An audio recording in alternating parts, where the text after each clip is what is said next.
Today's illuminating video on Spector Creative is brought to you by Loot Crate. Yes, Loot Crate. When you're looking for a Loot Crate, try Loot Crate. No, seriously, it really is brought to you by Loot Crate. More on that in the video. Plus, huge discount and savings for fans. Check it out, link in the description below.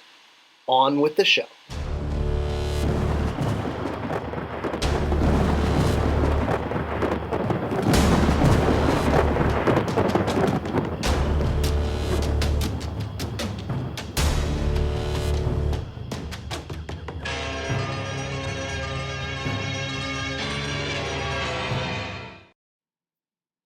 Masters of the Universe, as a brand, as a cultural phenomenon, has a ton of characters, and a lot of them were popularized by the Filmation series in the 1980s.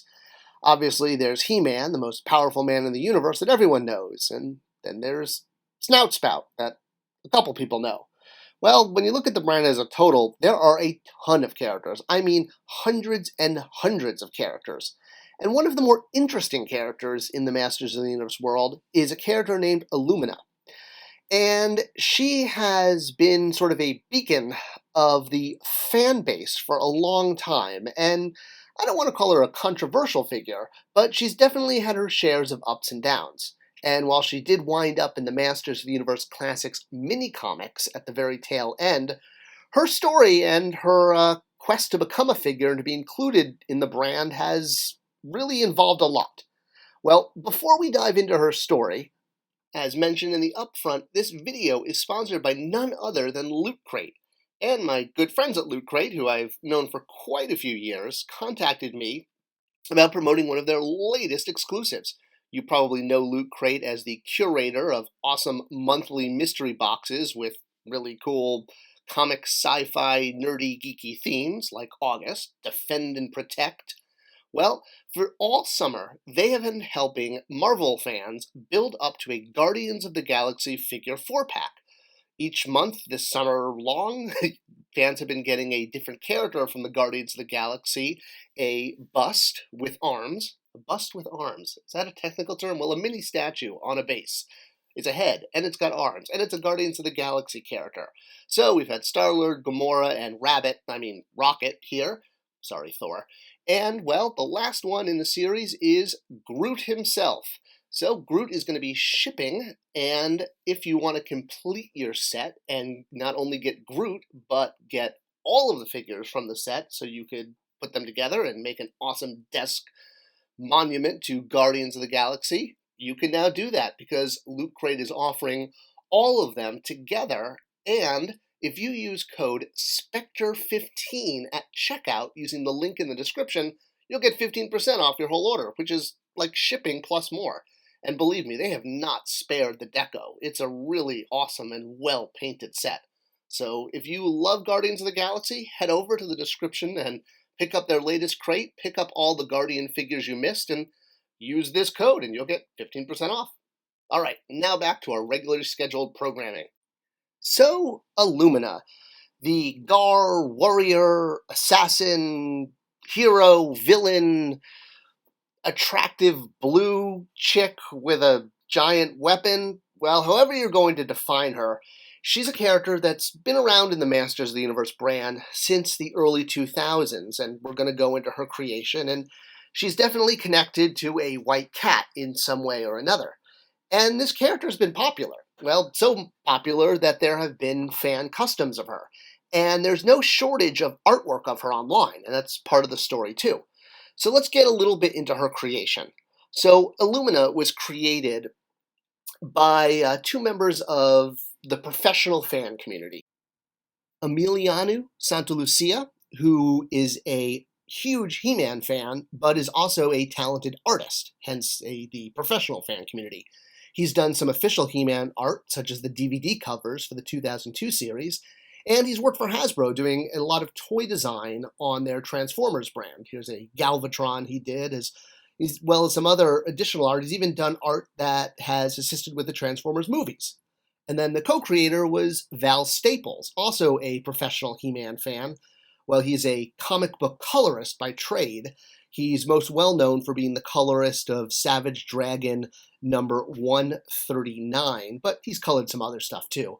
And he's also the founder, or one of the founders, of PowerCon. Well, Emiliano and Val teamed up together to do a series of comic books for Masters of the Universe in conjunction with the 2001-2002 line. And in an ad for an upcoming issue, they presented a brand new character that wasn't even named on the cover, but they named her Illumina and talked about her online a lot.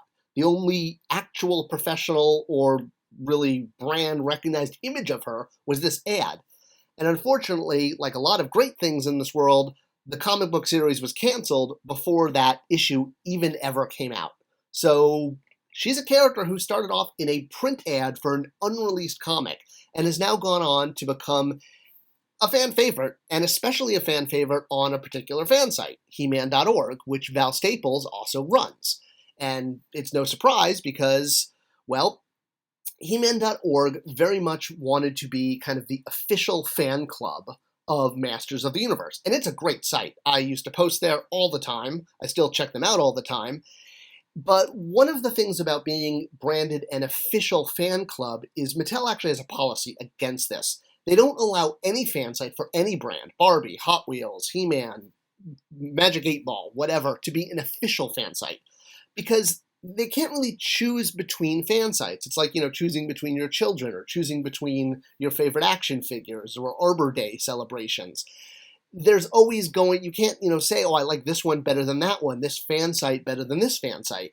So they couldn't really make He-Man.org the official fan site of He-Man. But it didn't mean we couldn't work with them. And with this open invitation, Val and Emiliano sent me, at Mattel, a style guide, a story guide they had put together for the brand. Now, unfortunately, Mattel, like almost every other large entertainment company, has a no unsolicited material policy, which means it's against the rules, against the law, for me to have even looked at this. And it wasn't until I left Mattel that I even cracked it open. I wasn't legally, as an employee, allowed to look at it because it was unsolicited material. And in this guide, they did have big plans for the character Illumina that I learned about after I left Mattel, when I was no longer the brand manager for Masters of the Universe. That being said, Illumina was a character because they created her and intended for her to be a large part of the brand, and wanting to be sort of really big fans of the brand, it was seen very much as a character created by the fans that could then translate into an actual character. The issue is when they came to Mattel and asked to be official fans or the official, resource for Mattel, and Mattel said no, they then went to Warner Brothers, who at the time was working on the movie. And unfortunately, this kind of rubbed some of the executives the wrong way, and they saw this as kind of going around their back. They had already said, no, we can't make you guys the official consultants for the brand. And, well, I had some very angry, shall we say, top brass talking to me personally and saying, how could you let this happen? You're supposed to be controlling, the fans of your brand. And it's against the rules to have official fan site consultants. We can't do that for legal reasons. So it basically, because this rubbed some executives the wrong way, she kind of wound up on the banned list, you could say, of a character we weren't going to do in MOTU Classics. And, it might have been a misunderstanding. They may not have realized that after we said, no, you can't be a fan consultant, that you can't go to Warner Brothers. But whenever I would bring her up now, the question would be, well, aren't there other characters you could do? And I'd have to be like, well, yeah, there are. So yeah, it might have been a misunderstanding, but whatever it was, by going to Warner Brothers after Mattel had said no, that kind of sort of shut the door, and I was told, look, the ship has sailed. That's what literally an executive told me. Well, fans are fans, and if anything, they are determined. And so the fans on He-Man.org started something called Illuminate, the Dark Day, where they were going to have an Illumina Day and encourage people to do fan art and write stories and post images of her online. Now, I was really determined to see what I could do to get her in the line because I knew how much this meant to the fan community. And part of that kind of came down to just sort of, playing the waiting game.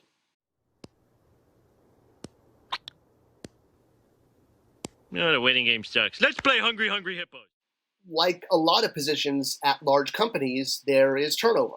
And eventually there was new upper management, which wasn't involved in the sort of the whole rubbing, the wrong way with Warner Brothers. So getting Illumina in the line, I tried to have other plans, like including her in a fans' choice contest with other sort of popular characters that fans have been asking for. Songster, Queen Marlena in the white astronaut suit, Evelyn in her sort of Snake Man Hoth attire.